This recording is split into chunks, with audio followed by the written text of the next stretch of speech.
Michael, thank you for joining us today. To start off, tell us a little bit about the World Bank.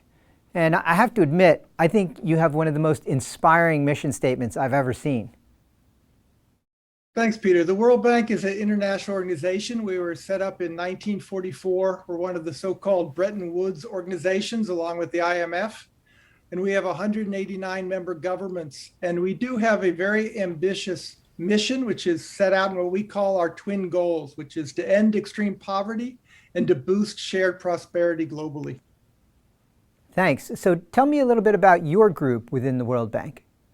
Well, our group has a specialized role, essentially standing in between the markets and our 189 member governments in a number of different ways, but including in disaster risk management area.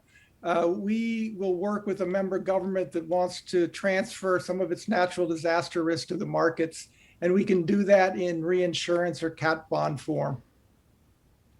Oh, that makes sense. But cat bonds, where do cat bonds come in? I thought that cat bonds are a form of insurance.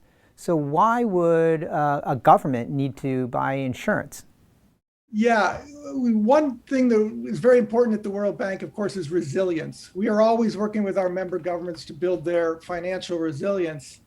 And natural disasters not only create humanitarian crises with deaths and loss of property, but also financial crises many times in our member governments, because the fiscal impact of a natural disaster can be extreme and can in fact set back development gains significantly as governments start reallocating money that they would otherwise spend on health, education, to rebuilding infrastructure that's been damaged. So we believe it's very important with our member governments that they handle that risk early before it happens and engage in proper risk management when things are still good in the country, when they have ordinary economic activity, when tax revenue's flowing, when the government has good access to debt markets. That's the time we believe when it's most important for a government to insure itself against coming disasters, because post-disaster, tax revenues fall, economic activity falls.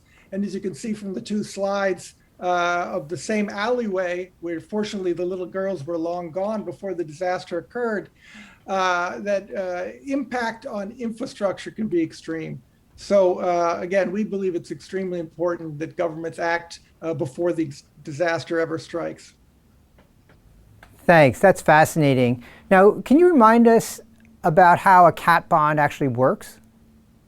In a typical cat bond, a special purpose insurer is set up, and that special purpose insurer then issues a bond, takes the proceeds of that bond, and invests it in a collateral trust in some sort of safe collateral, often U.S. government securities, and enters into an insurance contract with the underlying sponsor, where then the premiums paid by the sponsor together with the yield on the underlying collateral is paid to the investors.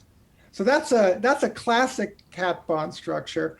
And in fact, the World Bank has been involved in a number of those as a collateral supplier. I said earlier that it's often U.S. Treasury bills, but as a substitute in many cases for U.S. Treasury bills, a number of transactions since 2009 have made use of World Bank puttable bonds as the underlying collateral in that collateral trust.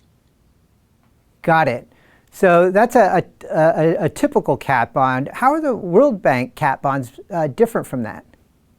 In a World Bank cat bond, what we do is essentially we replace the special purpose reinsurer, and we directly contract with our member government in insurance form, either through an insurance contract or through an insurance-linked derivative. And we issue the bond directly off our own balance sheet. So there's no need for a special purpose entity, and there's also no need for a collateral trust because the investors are taking risk on our entire AAA balance sheet. So this provides a lot of benefits, we think, both in terms of simplicity of the structure, but also to our member governments who would have difficulty under their procurement rules and other types of internal regulations from setting up special purpose entities and insuring themselves with offshore vehicles. So it's both a matter of simplicity and also a matter of better procurement for our member governments that they can contract directly with the World Bank. Well, that's great. It sounds like some of these countries probably wouldn't have even gone to market without your involvement. Tell us about some of the cat bonds that you have been involved with over the years. Yeah, we have executed to date almost 3 billion of cat bond transactions. We look at them in terms of transactions, and altogether there's been 5 transactions, but they've been you could decompose that into 17 separate cat bonds. Most of the risks we've transferred to the market has been traditional natural disaster risks in the form of hurricane and earthquake. But we've also done a transaction in 2018 for pandemic risks we passed to the market. And one transaction, maybe just as an example I could talk about, is the Pacific Alliance cat bond we did in 2018. That was the largest sovereign cat bond ever issued, or cat bond transaction. It was also the second largest cat bond transaction ever in the market in general. And in that transaction, we provided insurance to 4 different members of a political grouping that is called the Pacific Alliance, and that's Chile, Colombia, Mexico, and Peru. Each one of those countries obtained protection against earthquake in parametric form, which meant essentially that what we did was we looked in terms of grids over all of those countries, and based on where within that grid structure the epicenter of an earthquake occurred and the severity, a payout would be determined. And that's true for most of our cat bonds to date, have all been various forms of parametric, either straight parametric or parametric index transactions. That's super interesting. So a typical cat bond triggers based on losses to the insurer or reinsurer that's sponsoring the bond, right? And it sounds like these are different in that it's not based on losses. It's based on the actual magnitude of the earthquake and in a location. Do I get that? Did I get that right? Right, that's exactly right. I mean, a classic indemnity style bond triggered on losses really doesn't work for majority of what we're doing with our clients, because we're usually insuring the government itself. And so the nature of their losses is quite diverse. There can be direct losses to physical infrastructure, but there can also be things like tax losses. So the idea of counting up the losses isn't really appropriate or workable for the kinds of situations we're dealing with. And on top of that, generally our members, when they're looking at the cat bond market, are looking at it as a source of quick liquidity after an event. So in a typical indemnity transaction where there has to be loss adjustment, it can take quite a long time, sometimes well over a year before all the losses are counted up and then taken into account for the cat bond. So what our governments really need is quick dispersing and clear amounts that will be paid in the case of an event. So that's why we've been using parametric transactions for the cat bonds we've been issuing. Great. And from an investor's perspective, that's good too, because there's a quick and objective settlement following any event. Is that right?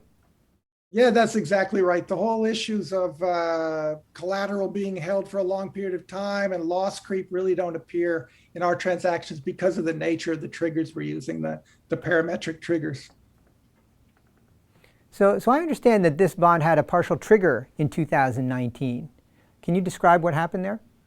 It did, yeah. Again, there were 5 classes. There were 4 countries involved, but Mexico had both a very high, a high probability and a much lower probability class. So there were 5 classes altogether. And one of the classes, which was the Peru class, did have a payout event. It was triggered by quite a strong, an 8.0 magnitude earthquake in the northern part of Peru in May 2019. And that triggered a partial payout. The total size of the Peru tranche was 200 million, but the severity and the location of the earthquake event led to a partial payout, which was a $60 million payout. Got it. So since Stone Ridge had invested in this bond, would it be fair to say that some of the money that investors lost from that cat bond actually went to help these people rebuild at their time of need? Absolutely. I mean, we often talk to investors, and obviously investors never want to lose money, but I think investors in our transactions understand the incredible value that this insurance is providing. So if there is a payout event, and we've had a few, like the Peru event, that money is going to a country at its time of greatest need, and I think investors can take comfort in that. Thanks. So ESG is a hot topic for some of our clients. Can you talk about how investors are thinking about these types of bonds as ESG investments? Absolutely. I think that's a real trend we're seeing in the cat bond market, and particularly with our cat bonds, World Bank cat bonds, we see the ESG element working in two different ways. One is obviously the insurance itself is going to a developing government, because those are the parties we're bringing to the market. So you can say, as we were just describing in the Peru case, that if there is a loss event, the money will be going for a very good cause. It'll be going to help a developing country rebuild from a disaster. But in addition to that, there's another layer of ESG to our deals, because while the money is sitting with us, while we have the proceeds, we're actually using that money for sustainable development activities in all of our member governments.